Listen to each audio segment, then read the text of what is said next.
ഇടുക്കിയിലെ പ്രധാന വിനോദസഞ്ചാര കേന്ദ്രമായ പരുന്തുംപാറയിൽ റവന്യൂ ഭൂമിയിൽ വ്യാപക കയ്യേറ്റം.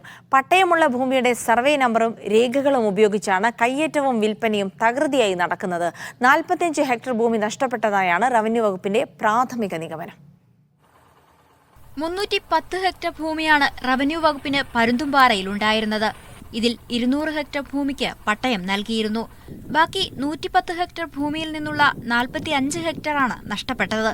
സർവേ നമ്പർ 534-ൽപ്പെട്ട റവന്യൂ ഭൂമിയിലാണ് കയ്യേറ്റം വ്യാപകമായിട്ടുള്ളത്. സ്വകാര്യ വ്യക്തികൾ തങ്ങളുടെ സ്ഥലത്തിനൊപ്പം റവന്യൂ ഭൂമിയും ചേർക്കുന്നതായാണ് പരാതി. 1 ഏക്കർ സ്ഥലം വാങ്ങിക്കുക, ഇല്ലെങ്കിൽ 1/2 ഏക്കർ സ്ഥലം വാങ്ങിക്കുക. ആ സ്ഥലത്തോട് ചേർന്നുള്ള വിരിവ് ഭൂമി പാറക്കെട്ടാണ് പാറക്കെട്ട്, ഇത് പുല്ലുമേടാണ് പുല്ലുമേട്, ഇതെല്ലാം വെട്ടിത്തെളിച്ച് കൃഷിഭൂമിയാക്കിയിട്ട് ഉദ്യോഗസ്ഥന്മാരെ സ്വാധീനിച്ചിട്ട് കയ്യേറ്റം നടത്തിക്കൊണ്ടിരിക്കുകയാണ്. 2008-ലും 2022-ലും ഇവിടെ കയ്യേറ്റം നടന്നിരുന്നു. ഇതോടെ പഞ്ചായത്തിന്റെ ടൂറിസം പദ്ധതിയും മുടങ്ങി. റിസോർട്ട് മാഫിയയും സ്ഥലത്ത് പിടിമുറുക്കിയിട്ടുണ്ട്. കയ്യേറ്റ ഭൂമി തിരിച്ചുപിടിക്കണമെന്നാണ് പൊതുവെ ഉയരുന്ന ആവശ്യം. മീഡിയ 1 ഇടുക്കി.